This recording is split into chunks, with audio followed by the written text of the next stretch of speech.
Welcome to டுட்டீஸ் world. இன்றைக்கி நம்ம சேனலில் ஒரு சூப்பரான காய் இல்லாத பருப்பு இல்லாத உடனடி சாம்பார் தான் பார்க்க போகிறோம். வாங்க எப்படி செய்கிறதுன்னு பார்க்கலாம். ஒரு கடாயில் 4 டேபிள் ஸ்பூன் எண்ணெய் ஆட் பண்ணிக்கோங்க. கூடவே 1/4 ஸ்பூன் கடுகு, கொஞ்சமாக பெருங்காயத்தூள் ஒரு 1/4 ஸ்பூன் அளவுக்கு ஆட் பண்ணிக்கோங்க. கூடவே கட் பண்ணி வச்சுருக்கிற பெரிய வெங்காயம். இந்த குழம்புக்கு பார்த்திங்க அப்படின்னா ஒன்லி இன்க்ரீடியண்ட் வெங்காயம் தக்காளி தான். ஸோ அதனால் நல்லா தாராளமாக ஒரு 3 வெங்காயம் வரைக்கும் நீங்கள் ஆட் பண்ணிக்கலாம். நான் நீல வாக்கில் கட் பண்ணி ஆட் பண்ணியிருக்கேன். காரத்துக்கு நான் ஒரு பச்சை மிளகாய் ஆட் பண்ணியிருக்கேன். நம்ம வந்துட்டு இதில் சாம்பார் தூளும் ஆட் பண்ணுவோம். ஸோ உங்களுக்கு இன்னும் நல்லா ஸ்பைஸியாக வேணும்னா நீங்கள் ஒரு 2லேருந்து 3 பச்சை மிளகாய் கூட ஆட் பண்ணிக்கலாம். வெங்காயம் பார்த்திங்க அப்படின்னா நல்லா கண்ணாடி மாதிரி வெந்து வரணும். அப்போ தான் வந்துட்டு டேஸ்ட் நல்லா இருக்கும். ஏன்னா வந்துட்டு இல்லை அப்படின்னா குழம்புல வந்துட்டு வெங்காயம் தனித்தனியாக அப்படியே பச்சையாக இருக்கும். அதனால் நல்லா இந்த அளவுக்கு வதக்கி எடுத்துக்கோங்க. பாருங்கள், நான் போட்டதுலேருந்து இப்போ வெங்காயம் நல்லாவே வதங்கி வந்திருக்கு. உங்களுக்கு கலர் பார்க்கும் போதே தெரிஞ்சிருக்கும். ரொம்ப ரொம்ப ஈஸியாக ஒரு 10 மினிட்ஸில் இந்த சாம்பார் வச்சிடலாம். இதுக்கு காய் பருப்பு எதுவுமே நீங்கள் வேக வைக்க வேண்டியது இல்லை. ஒரு கொத்து கருவேப்பிலை ஆட் பண்ணிக்கிறேன். நம்ம எங்கேயாவது வீட்டில் வெளியில் போயிருக்கோம், வந்த உடனே சமைக்கணும் அப்படின்னா நீங்கள் இட்லி தோசைக்கெல்லாம் சட்டுன்னு இந்த சாம்பாரை வச்சிடலாம். ஆனால் டேஸ்ட் வைஸ் பார்த்திங்கன்னா சுத்தமாக யாராலையும் கண்டுபிடிக்கவே முடியாது இதில் எதுவுமே போடலை அப்படின்ட்டு. இப்போ வந்துட்டு நான் ஒரு 3 தக்காளி பழம் நல்லா பெரிய தக்காளியாகவே எடுத்திருக்கேன். நான் ஆல்ரெடி சொன்ன மாதிரி வெங்காயம் தக்காளி மட்டும்தான் இந்த குழம்புல வந்துட்டு நம்ம ஆட் பண்ண போகிற மெயின் இன்க்ரீடியண்ட். ஸோ அதனால் ஒரு 3 தக்காளி நல்லா பெருசாக ஆட் பண்ணிக்கோங்க. தக்காளி நல்லா குலைவாக வெந்து வரணும். ஸோ இப்போ தக்காளி நல்லா வதங்கி வரட்டும். தக்காளி வதங்கிறதுக்காக நான் லைட்டாக பார்த்திங்க அப்படின்னா கல் உப்பு ஆட் பண்ணிக்கிறேன். உப்பு ஆட் பண்ணி தக்காளி வதங்கும் போது தக்காளி சீக்கிரமாக நல்லா குழஞ்சி வரும். கூடவே ஒரு 1/4 ஸ்பூன் மஞ்சள்தூள் ஆட் பண்ணிக்கிறேன். ரொம்ப அதிகமாக ஆட் பண்ணாதீங்க. ரொம்ப அதிகமாக ஆட் பண்ணும்போது இது மசால் மாதிரி ஆகிடும். மசால் கலருக்கு வந்துடும்.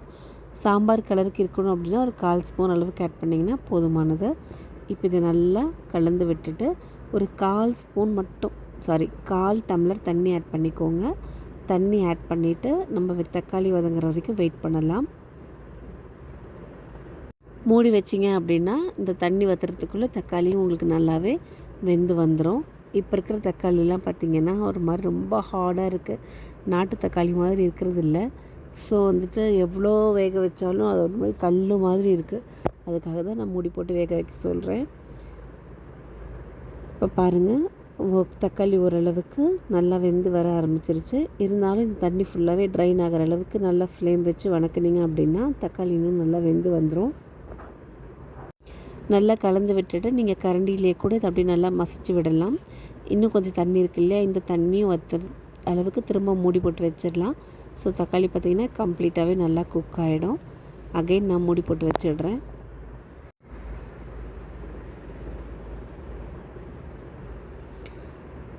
இப்போ பாருங்கள், தக்காளி நல்லா குலைவாக வெந்து வந்துருச்சு. இந்த ஸ்டேஜ் வர அளவுக்கு நல்லா வதக்கினதுக்கு அப்புறமா குழம்புக்கு தேவையான மசாலா ஆட் பண்ணிக்கலாம். இது நம்ம சாம்பார் அப்படிங்கிறதுனால இதில் நீங்கள் எந்த வகையான மசாலா ஐட்டமும் ஆட் பண்ண வேண்டாம். ஒன்லி சாம்பார் தூள், மல்லித்தூள் ஆட் பண்ணிங்கன்னா போதுமானது. மல்லித்தூள் பார்த்திங்க அப்படின்னா ஒரு 3 ஸ்பூன், சாம்பார் தூள் உங்கள் காரத்துக்கு தகுந்த மாதிரி ஆட் பண்ணிக்கோங்க. தேவைப்பட்டால் தனி மிளகாய் தூள் ஆட் பண்ணலாம். இல்லை அப்படின்னா சாம்பார் தூளே ஆட் பண்ணுங்கள். அப்போ தான் வந்துட்டு அது நல்ல ஒரு சாம்பார் அரோமா டேஸ்ட் எல்லாமே நமக்கு அதே மாதிரியே கிடைக்கும். அதுக்காக தான் நான் சாம்பார் தூள் ஆட் பண்ண சொல்லியிருக்கேன். தனி மிளகாய் தூள் ஆட் பண்ணிங்க அப்படின்னா அந்த சாம்பாரோட ஸ்மெல் வராது, டேஸ்ட்டும் வராது. ஸோ முடிஞ்ச அளவுக்கு தனி மிளகாய் தூள் அவாய்ட் பண்ணிவிட்டு நீங்கள் சாம்பார் தூள் ஆட் பண்ணிக்கோங்க. அதையும் இந்த வெங்காயம் தக்காளி கூடவே எண்ணெயிலே போட்டு நல்லா ஒரு 2 நிமிஷத்துக்கு வதக்குனீங்க அப்படின்னா ஸ்மெல் நல்லா குழம்புல சூப்பராக இருக்கும். இப்போ குழம்புக்கு தேவையான தண்ணி ஆட் பண்ணிக்கலாம். உங்களுக்கு எவ்வளோ குழம்பு வேணுமோ அவ்வளோ தண்ணி ஆட் பண்ணிக்கோங்க. நான் இப்போ வந்துட்டு 2 நேரத்துக்கு மார்னிங் இட்லி நைட் தோசைக்கு 2க்குமே சேர்த்து பண்ணியிருக்கிறதுனால கிட்டத்தட்ட நான் 3/4 லிட்டர், அதாவது 1.5 சொம்பு தண்ணி வச்சுருக்கேன். இன்னும் கொஞ்சம் எல்லா சைடு எல்லாமே நீங்கள் வந்துட்டு எடுத்து விட்டுருங்க. எடுத்து க்ளீனாக விட்டுட்டு உங்களுக்கு தேவையான தண்ணி வச்சு கொதி வரத்துக்காக நான் ஒரு மூடி போட்டு வச்சிடலாம். அது கொதித்து வர டைமில் ரொம்ப ரொம்ப இம்பார்ட்டண்ட்டான விஷயம், கடலை மாவு ஒரு 2 ஸ்பூன் எடுத்து தண்ணி ஊற்றி கட்டி இல்லாமல் கரைச்சி வச்சுக்கோங்க. இது ரொம்ப ரொம்ப இம்பார்ட்டண்ட் இந்த குழம்புக்கு.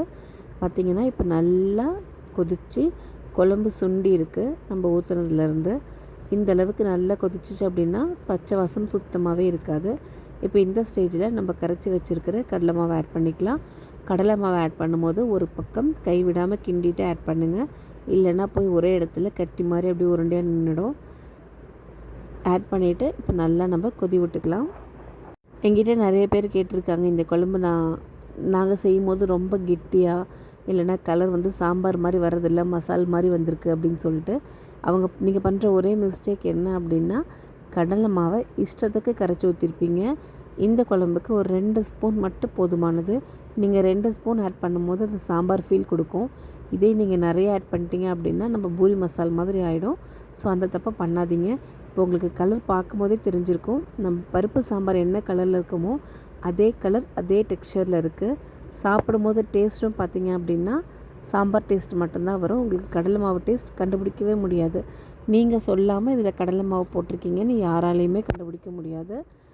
இந்த குழம்பு செஞ்சு கொடுத்தீங்க அப்படின்னா இட்லி தோசை யாரும் தொட்டே சாப்பிட மாட்டாங்க, ஊற்றி தான் சாப்பிடுவாங்க. அவ்வளோ டேஸ்ட்டில் சூப்பராக இருக்கும். டேஸ்ட்டுக்காக நான் கொஞ்சமாக கொத்தமல்லி தழை ஆட் பண்ணியிருக்கேன். ஃபைனல் டச்சுக்கு நீங்களும் கொஞ்சமாக கொத்தமல்லி ஆட் பண்ணிக்கோங்க. உங்களுக்கு எந்தளவுக்கு கெட்டி வேணுமோ அந்தளவுக்கு சுண்டை வச்சுட்டு அடுப்பை ஆஃப் பண்ணிக்கலாம். எனக்கு வந்துட்டு இந்த போரிங் கன்சிஸ்டன்சி கரெக்டாக இருக்கும். இட்லி அண்ட் தோசை ரெண்டுக்குமே. நாங்கள் சாம்பாருமே ரொம்ப கொலன்னு சாப்பிட மாட்டோம். அதனால் எனக்கு இந்த கன்சிஸ்டன்சி கரெக்டாக இருக்குது. ஒரு தடவை இந்த மாதிரி நீங்கள் ட்ரை பண்ணி பாருங்கள். ரொம்ப ரொம்ப சட்டுன்னு செஞ்சிடலாம். At the same time taste wise ரொம்பவே நல்லாயிருக்கும். ஒரே மாதிரி டிஃபன் குழம்பு, சட்னி, சாம்பார்னு செய்யாமல் இந்த மாதிரி டிஃப்ரெண்ட்டான ஐட்டம் செஞ்சு கொடுத்தீங்க அப்படின்னா வீட்டில் இருக்கவங்களும் விரும்பி சாப்பிடுவாங்க. உங்களுக்கும் வேலை ரொம்ப சட்டுன்னு முடியும். இது வந்துட்டு பாம்பே சாம்பார்னு சொல்லுவாங்க, பருப்பு இல்லாத சாம்பார்னு சொல்லலாம். உங்களுக்கு எப்படி பிடிக்குமோ நீங்கள் அப்படி சொல்லிக்கோங்க. அவ்வளவுதான். நம்ம குழம்பு நல்லா கொதித்து சுண்டி வந்துருச்சு. நான் இப்போ இதை ஆஃப் பண்ணிவிட்டு இட்லி கூட சூடாக சர்வ் பண்ண போகிறேன். உங்களுக்கு வேணும் அப்படின்னா நீங்கள் சர்விங்க்கு வந்துட்டு நெய் ஆட் பண்ணி கூட சர்வ் பண்ணலாம். ட்ரை பண்ணி பார்த்துட்டு எப்படி இருக்குன்னு கமெண்ட் பண்ணுங்கள். தேங்க்யூ.